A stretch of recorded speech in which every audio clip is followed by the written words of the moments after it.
Most people aren't stuck because life is hard. They're stuck because comfort has become their lifestyle. You're now listening to the Student of Life podcast. Hey, y'all. Trey here with Student of Life. We have with us once again our resident motivator in chief, the man with the plan, Tim. Hey everyone. I love it. Giving a shout out to all the people listening or watching. I love it.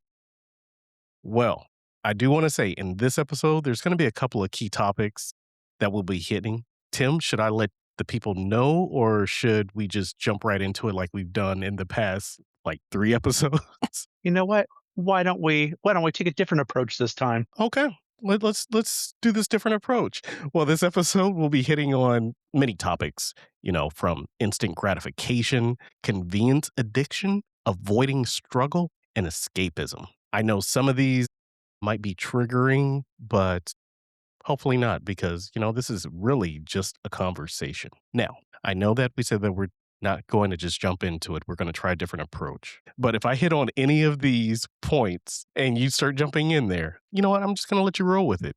Because in this episode, it's all about how your comfort is actually killing you. So things like avoidance, the convenience addiction phenomenon, fear of discomfort, lack of resilience, mental softness, and growth through pressure. Now, when I'm talking about mental softness, everybody talks about mental toughness. You got to have some mental fortitude. You have to have that toughness. But mental softness, that's actually counterintuitive, right?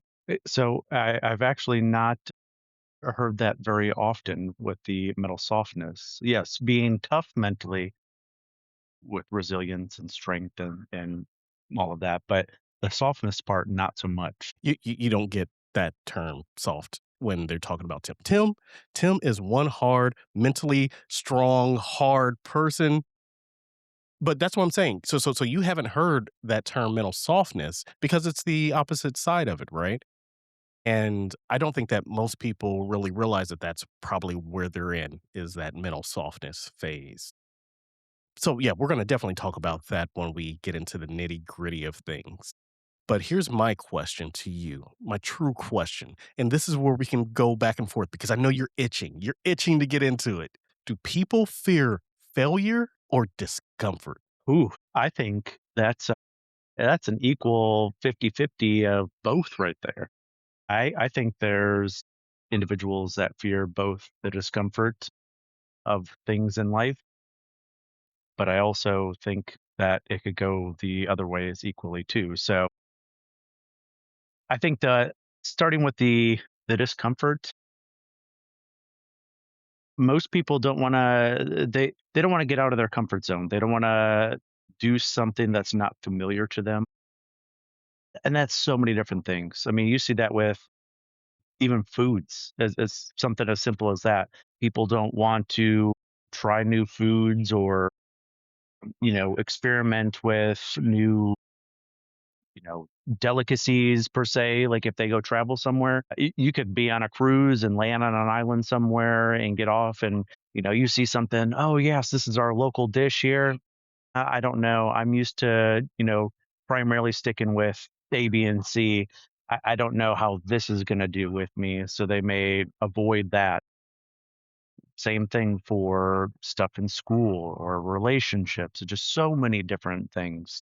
They want to stick with what's been known to them for so long and what they've built that repetitive pattern with, because as soon as something pushes them outside of their comfort zone, even slightly, things go awry. They might panic, they might, you know, that it's endless. So Mhm. I think that discomfort touches a lot of different areas in people's lives. Discomfort. Wow.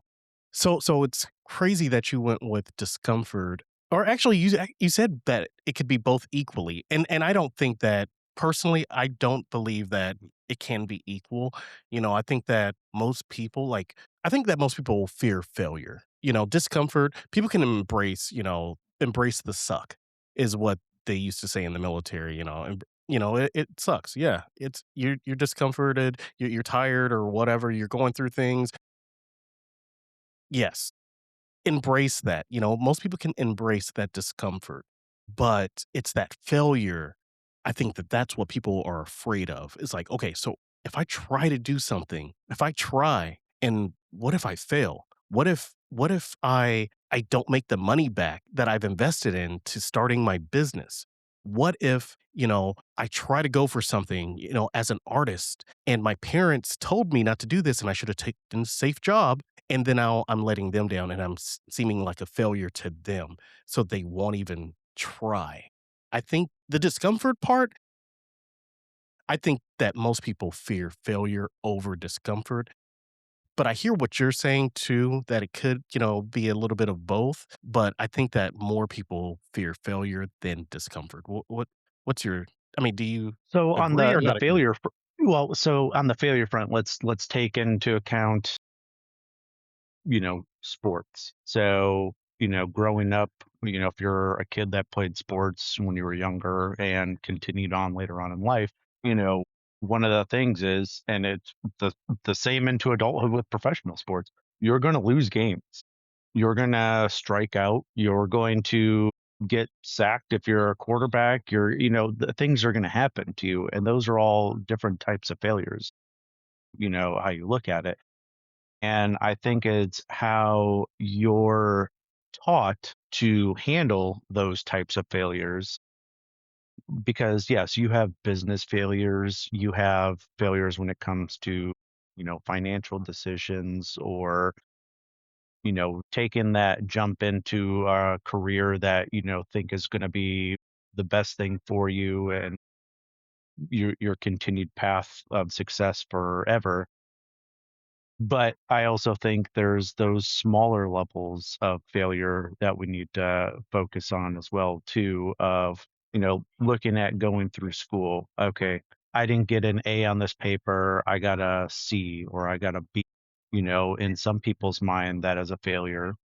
And I really think it stems and it starts with how, failure is taught to you from a very young age, because I try and teach both of the boys, who play sports. You're gonna lose. You're playing a.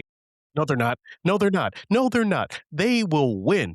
They will always win as long as they put in the effort. Maybe not So always win. Whatever. and Eh, and that's the thing is there I've seen it, throughout time with other coaches and other parents, and they strive for that perfection, and a lot of times that does more damage than it does good, because that's all that they're focusing on is that perfectionism and being the best of the best, and then when something happens they don't know how to take that failure. So I think There it it's is. also dependent on the person and how they're taught from the beginning on how to handle failure and how to navigate through failures. There it So is. yeah. So it's going back. Okay, I keep saying so, right? I should like be assigned a so diff. Is that even still a thing with Jermaine Dupri and everybody? No? Okay. We'll So, check. hey, we're not sponsored. Once again, we're looking for sponsors. So we're going back to the whole discomfort situation. Even as children, they're uncomfortable. They have that discomfort, right? They're doing something. They're actively building their muscles and stuff like that, and they're learning, all this stuff. They're getting exhausted as well too, but they're willing to go through that and push themselves. But that fear of failure or how to deal with it, if they're not taught that, then yeah, they're gonna have that fear. And then that'll probably prevent them from wanting to grow because they're going to be like, "Ooh, I don't wanna fail." Or if they fail, they don't know how to get out of it. So I think that, that this whole growth and comfort, it can't exist in the same place for long. Like, you're gonna be uncomfortable if you wanna grow. Well, and so one a good example is that is, networking with individuals. And that's one, another life skill I try and teach the kids is, we'll be out places and, I might just a simple hello or, conversing with individuals that I don't know. And it's that finite balance of, I know, the whole stranger danger thing and not wanting to talk to people that you don't know, but at the same time, showing them that, hey, there's going to be times where you're going to need to talk to people that in a public setting that you might need help from something, or you might need additional information on something, or you might, just strike up a candid conversation about, whatever the topic is. And it's okay to be able to do that. You want to be able to feel comfortable doing it. I tell them all the time, I travel, all over the place for work, and I find myself in all sorts of different, hotels and airports and, places all over where I'm having to talk to people, all the time, someone new, someone different.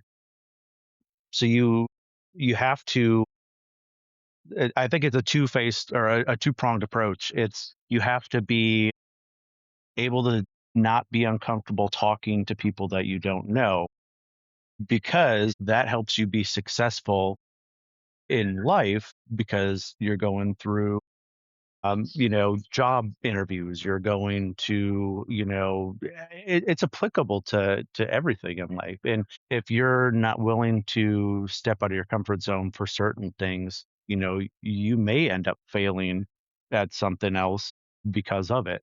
So I think there are those situations and those scenarios where you have both of those things that you have to look at, and then they work together at some point. Yeah. And we're going to go deeper into this whole conversation because in the full episode, we'll be talking about all these different topics of growth and comfort, along with other conversational points too. But if you want to keep following this journey, go ahead and subscribe on Patreon for the full package. And if this content here that you just got at just the tip was just enough, then feel free to hit that like and subscribe button, and let's continue to learn, grow, and live together. We're going to go ahead and take a break.